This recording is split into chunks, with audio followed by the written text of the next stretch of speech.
Imagine the power of still photographic images.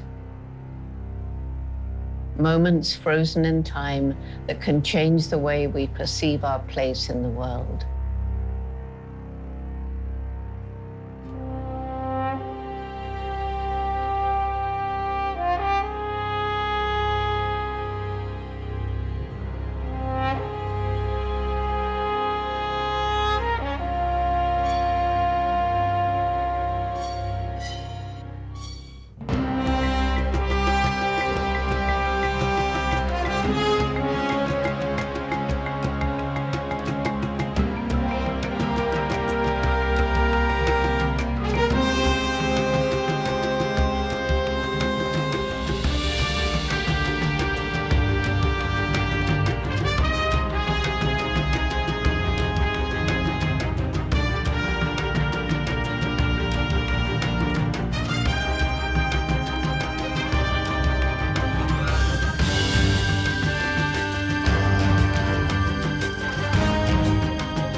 To the ends of the earth isn't a new concept. It began when people first started looking beyond the next ridge, the next valley, to the lands beyond the mountains. They searched for the unknown, the unexpected, the surprising, to map, catalog, and show to others. Each explorer searched in their own way to push boundaries, expanding and sharing knowledge of what existed in the great beyond. Here you will see through a photographic vision a story for the ends of the earth, photographs by Todd Gustafson, a lifelong personal search for the dramatic and the unexpected. Traveling the world for decades, capturing intimate natural history moments and dramatic wildlife action, Todd has brought to the viewer images from East Africa, Brazil, Namibia, Patagonia, Rwanda, the Galapagos Islands, India, Costa Rica, Madagascar, and the ocean realm, revealing common threads that exist between humanity and the natural world that forever bind our fates together. Ancient map makers could only present what they knew.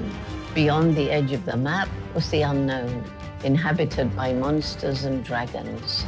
Todd still pursues dragons in his personal search for the ends of the earth.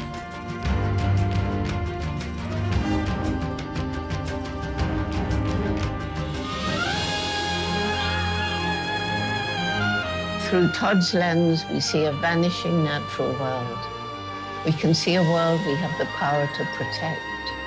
We have a collective voice that can change the course of destruction to one of stability and rebirth. To the Ends of the Earth is more than a magnificent collection of wildlife photos. Todd's photographs allow us to experience vicariously the very behaviors people most want to see.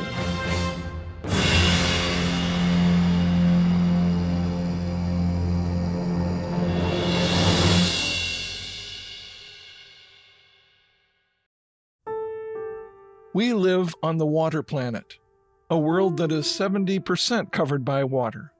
And the oceans hold about 96% of that water, indispensable water that maintains global climate and provides life-giving precipitation that sustains all living things.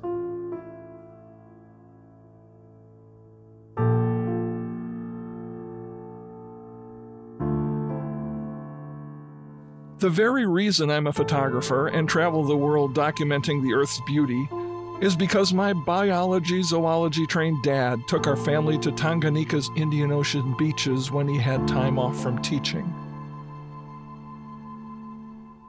There was a string of beaches I remember vividly: Tanga Beach Club, Kigombe Beach, and Pangani.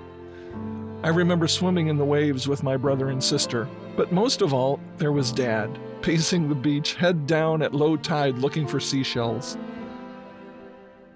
He dug in the sand, turned over rocks, explored tide pools, and followed shell trails in the quiet shallows. There, he showed me how different shells lived in lagoons, tide pools, mudflats, and sandbanks of the Indian Ocean.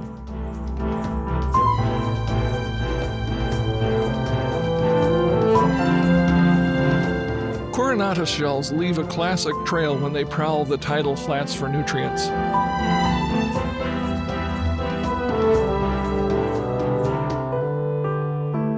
When the tide changes, they bury themselves till the next low tide.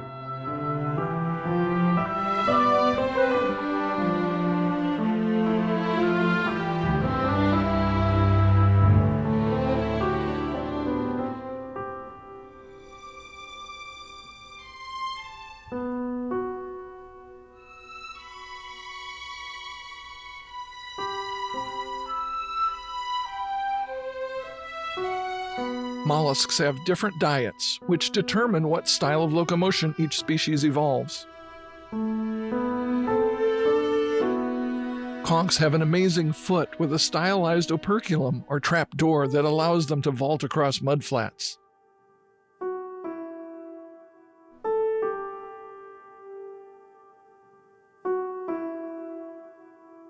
They also have eye stalks that give them a wide angle of view.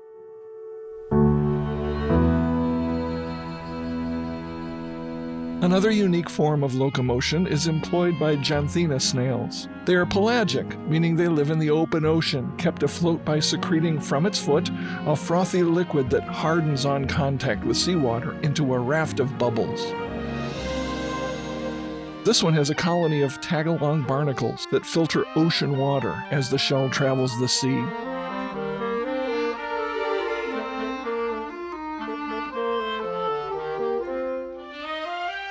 A classic Indo-Pacific shell is the gold ringer cowrie. They're herbivores that feast on seagrasses and are commonly found empty on the beach. While the shell itself is beautiful, a living animal is much more intriguing. What you see here is the living mantle that covers the glossy shell. This thin membrane secretes calcium and creates that shell. This amazing creature is a nudibranch, a shellless mollusk that searches the coral reefs for food. When they eat stinging corals, the poison is stored in the feathery projections on its back. This makes him unpalatable for other predators. The gelatinous spiral of a nudibranch egg mass is a work of art. I think my favorite sea creature may be the sea hare. There are many different species, but I love the patterns on this one. Look at the surface and the electric blue dots.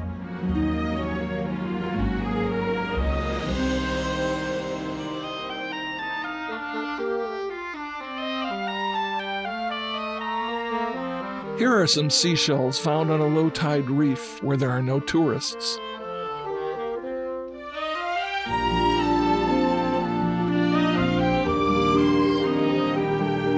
Seashells are abundant, and in this ocean documentary, I will suggest that people look at them, enjoy them, and leave them on the beach and in the tide pools where hermit crabs can use them as a home.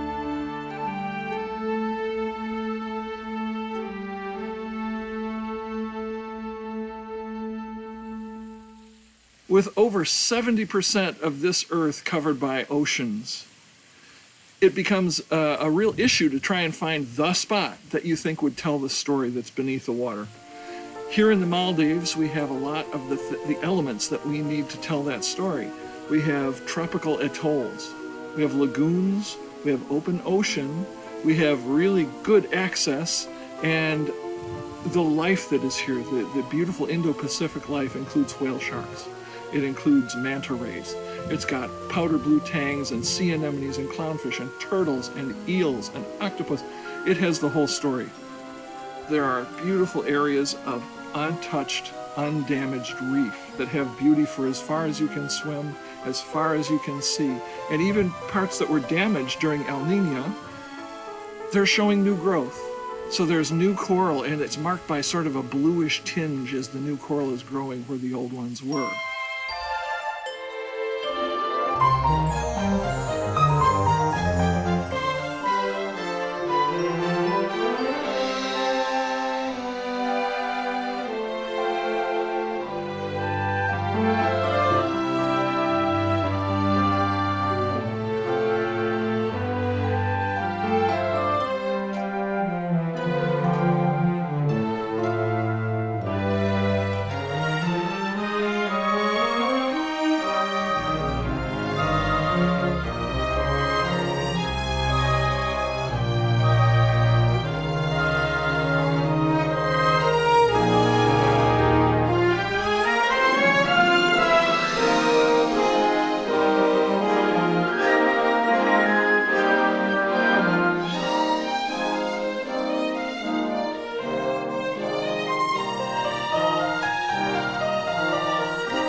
The Maldives are one of the classic places in the planet to see whale sharks. And one of our goals, whale sharks. After searching this vast ocean, there was a whale shark. We jumped into the water and I actually bit through the mouthpiece of my snorkel. It was such an amazing surprise.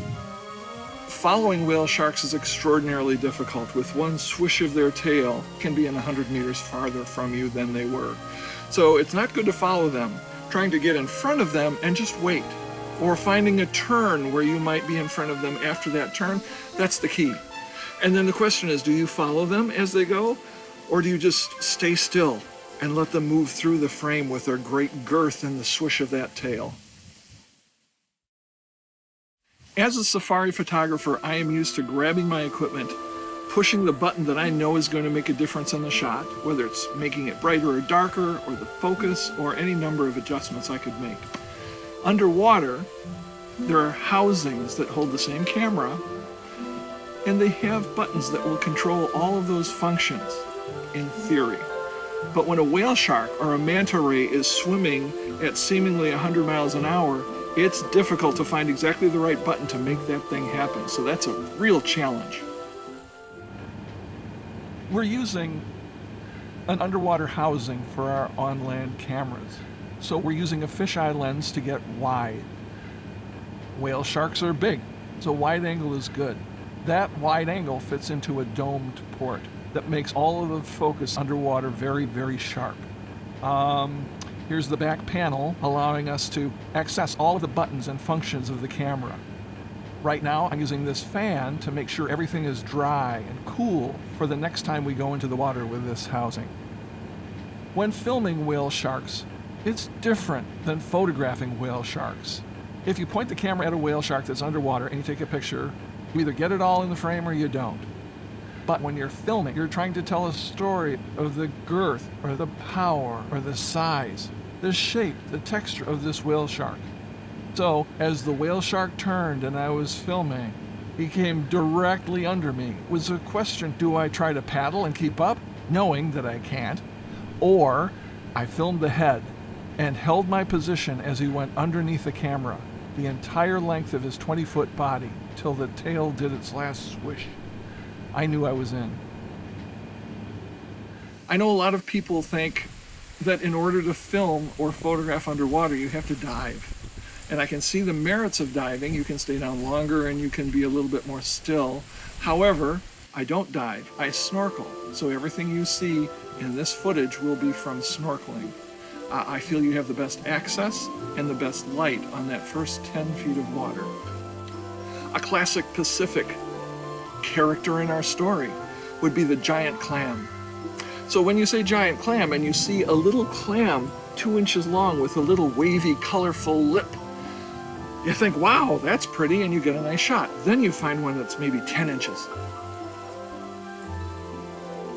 Then you find one that's 16 inches, every single one of them having a different color, from blue to beige to green to black to turquoise, with stripes and spots. They are amazing.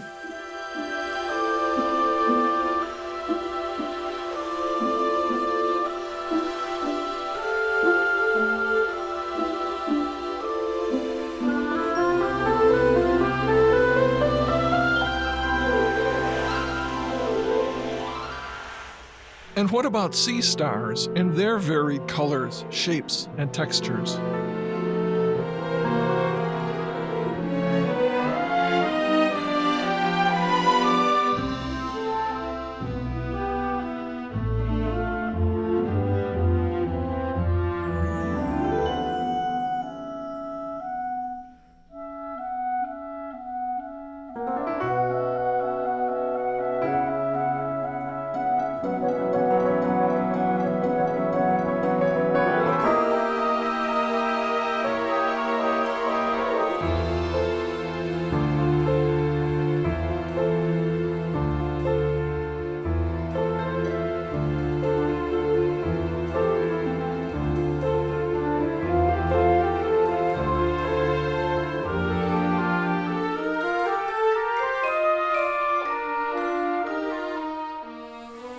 Turtles are cool. Here we have hawksbill turtles.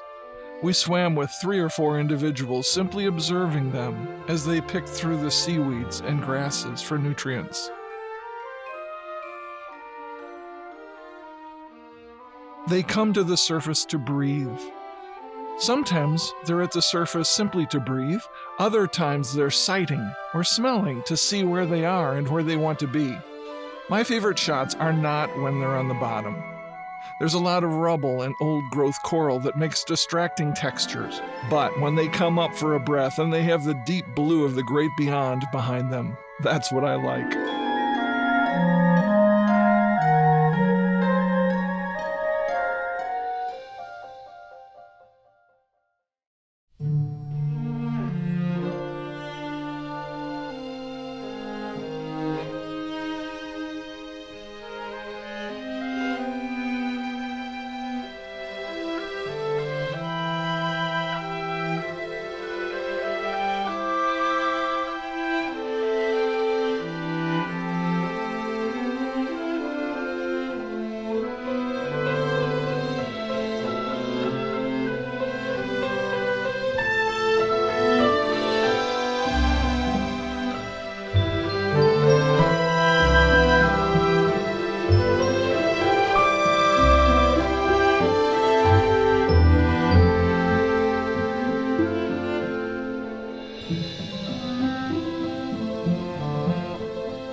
As with all photography, underwater photography is storytelling. You can take a picture of a fish. It can be sharp. It can be in the middle of the frame. It can be perfectly in focus.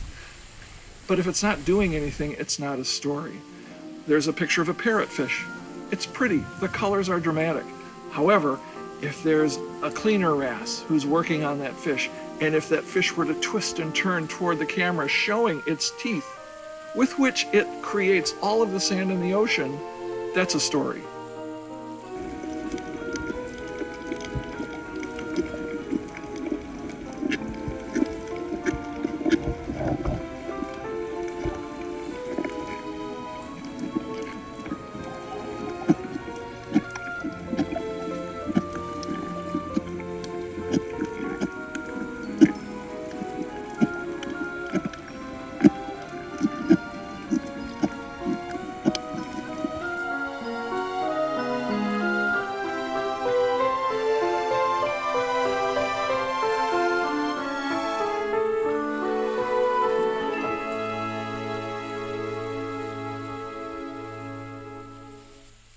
In India, there is a syndrome called tiger fever.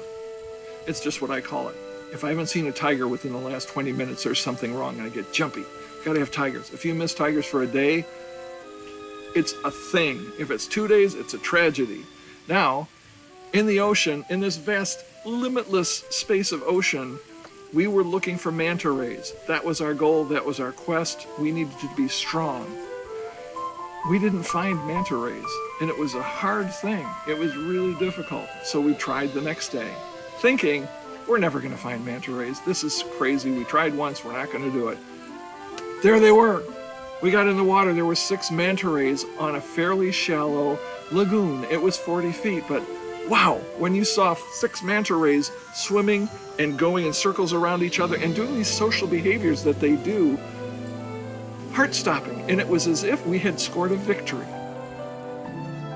As on land, photographing underwater at eye level gives the subject more power and resonates more with the viewer.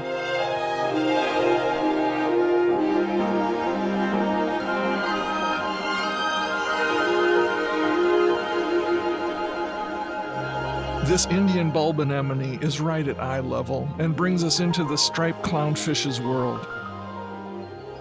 They stay safe inside the poisonous tentacles by developing a resistance to that anemone's poison and covering themselves with it as they swim and nestle in the tentacles.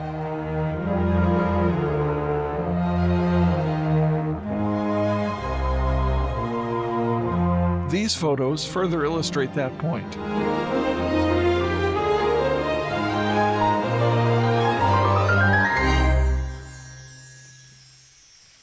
Needless to say, underwater we are not in a vehicle as we are in a safari. If the cheetahs are here, we want to move to here and we can get the shot we need. If we're underwater, this just in, fish can really move quickly.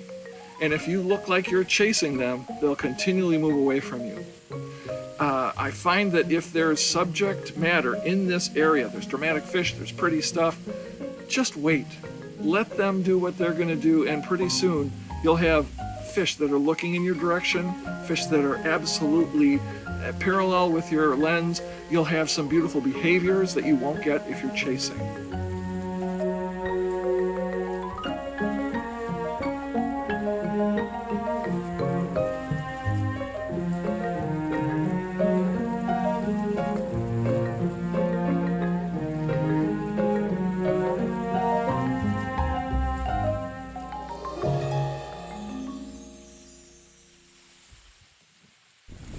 What I truly love about the tropical atoll that we are on is it's surrounded by a golden beach.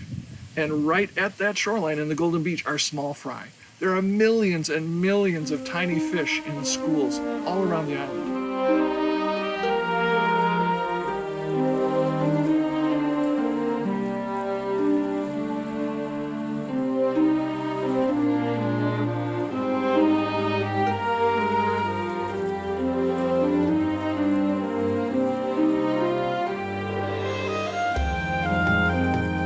They support gray herons that come and fish. They support the reef fish that come in and try and catch a meal.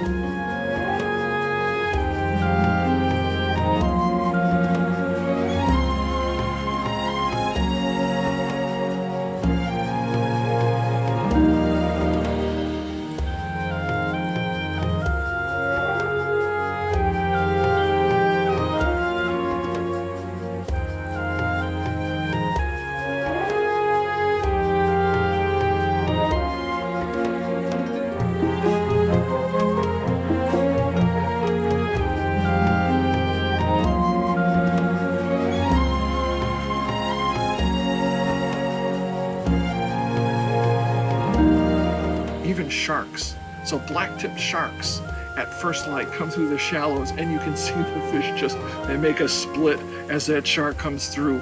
And when the bully boys from the ocean come in, there was one moment that I will never forget. Thousands and thousands of fish jumping 3 or 4 feet out of the water in a 50-foot wave as the shark was trying to eat.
can't really talk about oceans without looking at waves. These amazing phenomena are the result of water molecules traveling in circles via kinetic energy.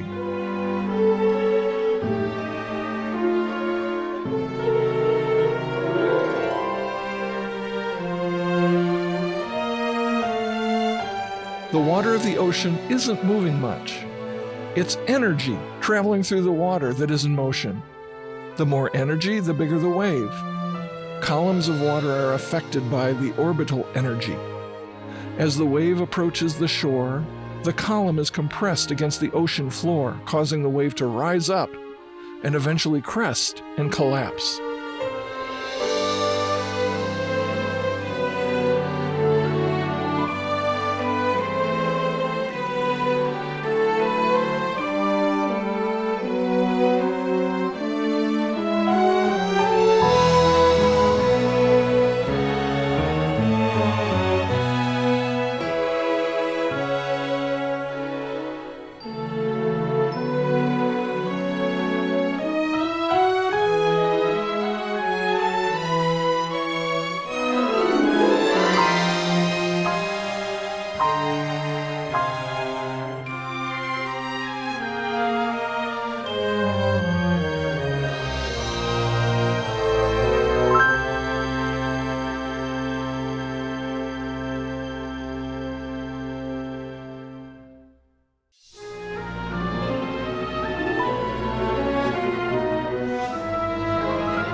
When you are looking for turtles, you may find turtles.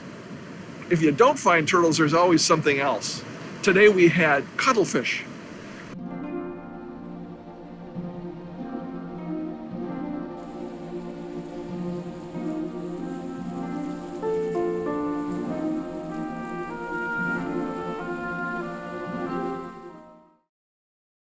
We had conch shells.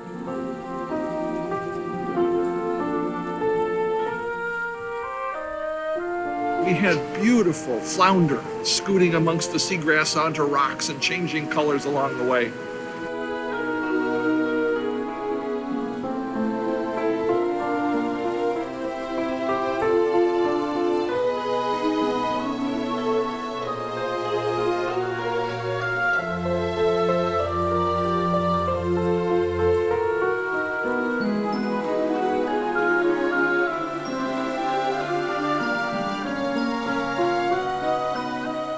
Stingrays patrol the sand flats of the Caribbean.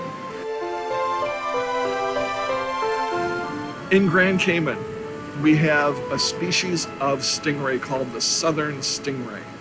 And they grow especially big in the North Sound, where there's plenty of squid to eat.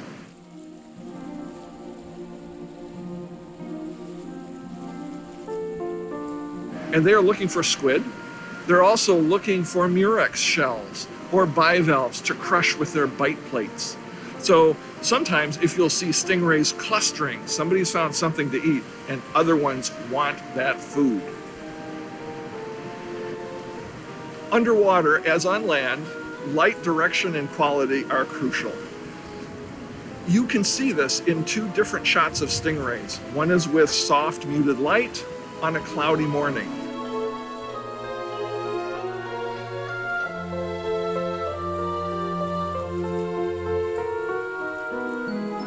Another is bright, sparkly light that's coming through and creating dappled patterns on the stingrays. I feel it's a little harsh.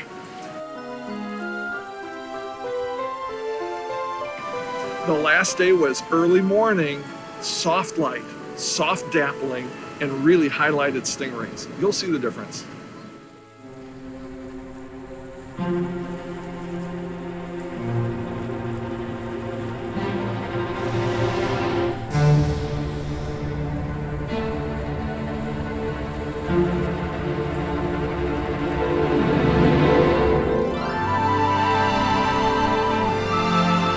So when we got on the water with the stingrays, I realized that the light angle was really important.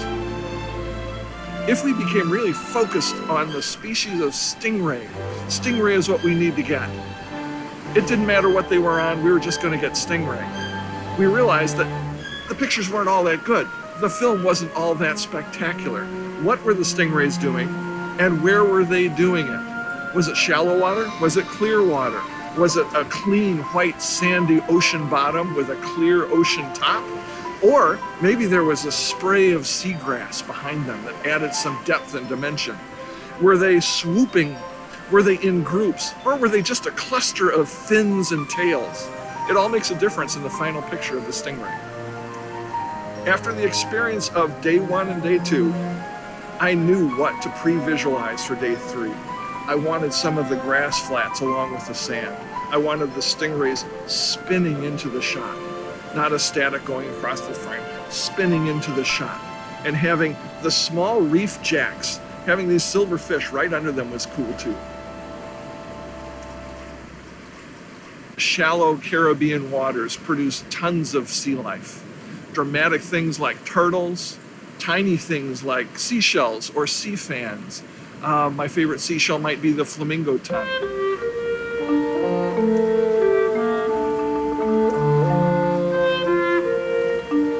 Coral life in the Caribbean is completely different than coral life in the Indo-Pacific region. Here we have brain corals for hard corals. We have elkhorn corals, staghorn corals for the hard corals.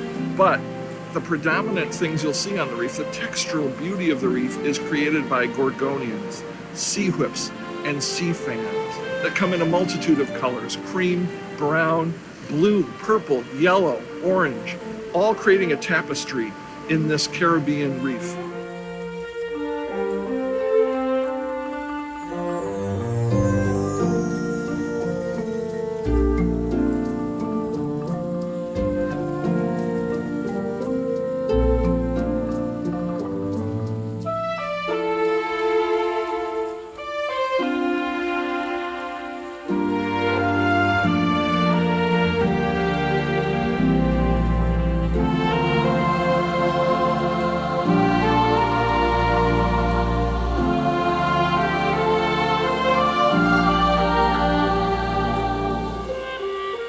Photographing and filming one sea fan or one beautiful gorgonian has its place. But when you have the gorgonians stacked up and mixed with sea fans and sea whips to create that tapestry of color and texture as they wave in the current together, it's almost like a symphony of textures.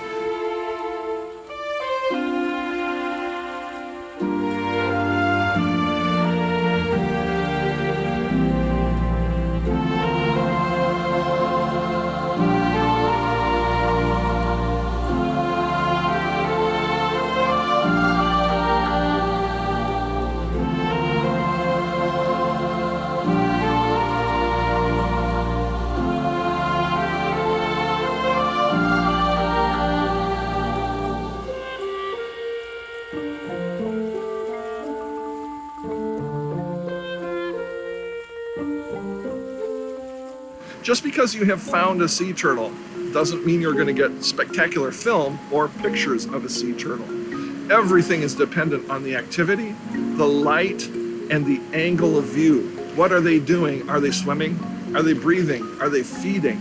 If they're feeding, are they feeding away from you, or are they feeding slightly towards you so that you see the entire texture of the shell, the beautiful flippers, and their mouths chomping on the seagrass?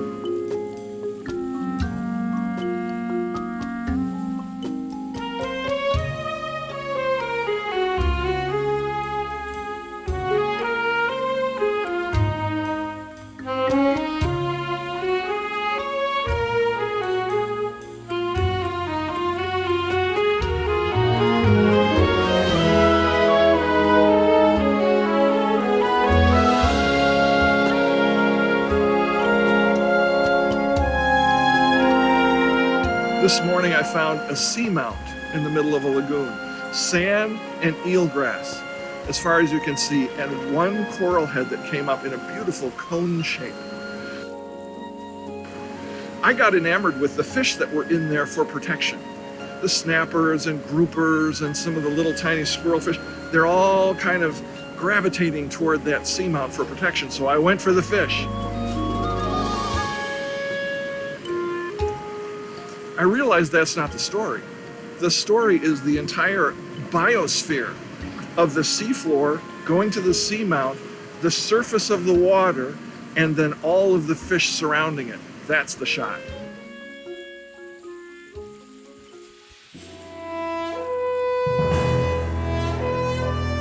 Here's our chance to enjoy some of the heroes from the ocean realm.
One of the issues with all of the global coral reefs is die-off, and it's bleaching, and it is global warming and changing in the temperatures of the oceans.